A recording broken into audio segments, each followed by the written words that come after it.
এই বর্ষাকালে কিন্তু ইলিশ মাছ খেতে ভীষণ ভালো লাগে। আর ইলিশ মাছের অনেক রকমই রেসিপি হয়, কিন্তু এরকম পাতলা ঝোল করলে কিন্তু টেস্টটা বেশি ভালো লাগে। ওয়েলকাম ফ্রেন্ডস, ইনস্টা রান্নাঘর থেকে সোমা বলছি। আশা করি বন্ধুরা তোমরা সবাই ভালো আছো। আর প্লিজ শেয়ার, লাইক, কমেন্ট, আর ভালো লাগলে অবশ্যই নতুন যারা আছো একটু বেল আইকনটা প্রেস করে দিও। আর দেখো কি নিয়েছি, ইলিশ মাছ নিয়েছি। এরকম ডিম আছে বেশ ইলিশ মাছগুলোতে, ভালোই বেশ সাইজটা সুন্দর হবে। আর তার সাথে আছে বেগুন আর কাঁচা লঙ্কা। একদমই সিম্পল, এইভাবেই কিন্তু আমি রেসিপিটা রেডি করব, কিন্তু দুর্দান্ত স্বাদের হয়। এক পদেই কিন্তু খাওয়া হয়ে যায়, এতটাই টেস্ট হয় এই ইলিশ মাছ এইভাবে করলে। ইলিশ মাছগুলোকে নুন আর হলুদ দিয়ে আমি মেখে নিচ্ছি।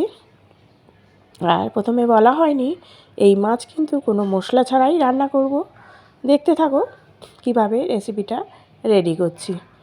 কড়াইয়ের মধ্যে নুন দিয়ে দিলাম, যাতে মাছগুলো ভাজার সময় একটুও তেল না ছেটে। মাছগুলোকে নুন হলুদ মাখিয়ে নিলাম। এবার আমি এক এক করে ভেজে নেব। ইলিশ মাছ কিন্তু একটু হালকা ভাজলেই ভালো লাগে। যেহেতু ডিম আছে সেহেতু কিন্তু একটু বেশি ভাজবো, মানে হালকা থেকে একটু বেশি ভাজবো, তাহলে ডিমগুলো ভালো মতো ভাজা হবে। খাওয়ার সময় কিন্তু ডিমগুলোকে খেতে বেশ ভালো লাগবে। সেই জন্য একটু এপিট ওপিট করে গ্যাসটা কিন্তু আমি বাড়িয়ে দেব। বাড়িয়ে দিয়ে এবার কিছুক্ষণ এটাকে ভেজে নেব। মাছগুলোকে বারবার বলছি, এই ইলিশ মাছে কিন্তু বেশি কিছু মশলা পড়বে না, মশলা একদমই পড়বে না। সেই জন্যই কিন্তু, যেহেতু নিজস্ব ইলিশ মাছের একটা গন্ধ আছে, স্মেল আছে ভালো, সেই জন্য বেশি মশলার কোনো প্রয়োজন হয় না এই ইলিশ মাছে। এক এক করে আমি কিন্তু দেখো এপিট ওপিট করে সব কয়টা মাছ আমি ভেজে নিচ্ছি। যেহেতু ডিম আছে বললাম যে একটু ভালো করেই ভেজে নেব। তারপরে মাছগুলোকে কিন্তু আমি তুলে নেব এক এক করে।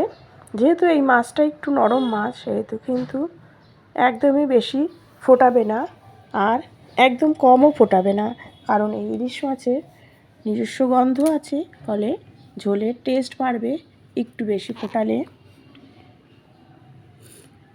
দেখো মাছগুলোকে আমি কিন্তু খুব দেখে দেখে ভেজে নিচ্ছি, যাতে ডিমটা খুব ভালো মতো সেদ্ধ হয়ে যায়, মানে ভাজা হয়ে যায়। এবার আমি এক এক করে তুলে নিচ্ছি। তোমাদের দেখালাম যে কতটাই ভেজেছি, খুব বেশিও না আবার একদম কম করেও কিন্তু ভাজিনি। তুলে নেবার পর এবার আমি কি দেব দেখতে থাকো তোমরা। দিয়েছি হচ্ছে কালো জিরে ফোড়ন।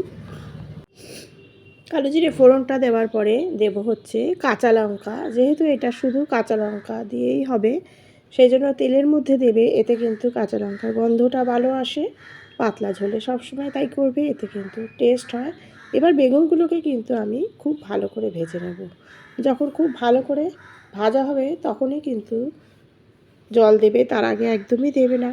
আগে নুন আর হলুদ দিয়ে এক এক করে প্রত্যেকটা দেখো বেগুন এপিট ওপিট করে খুব সুন্দর করে আমি ভেজে নেব। এখন আমি দেব হচ্ছে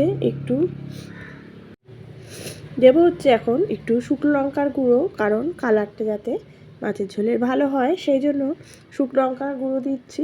শুকনো লঙ্কার গুঁড়োটা কিন্তু একদমই অপশনাল, দিলে বেশ ভালো লাগবে খেতে, কারণ একটু ঝাল ঝাল হবে খেতে। দিয়ে দিলাম। তারপরে দেখো বেগুনটাও কিন্তু ভাজা হয়ে গেছে আমার। এবার আমি দেব হচ্ছে জল, আর একটু নাড়াচাড়া করে নিচ্ছি।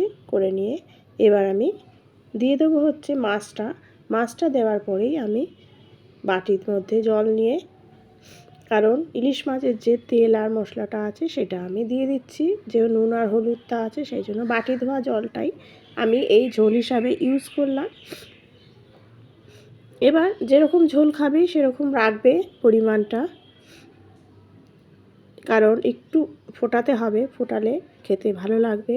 দিলাম হচ্ছে একটু চিনি, চিনিটা কিন্তু মাস্ট, নাহলে কিন্তু টেস্ট আসে না।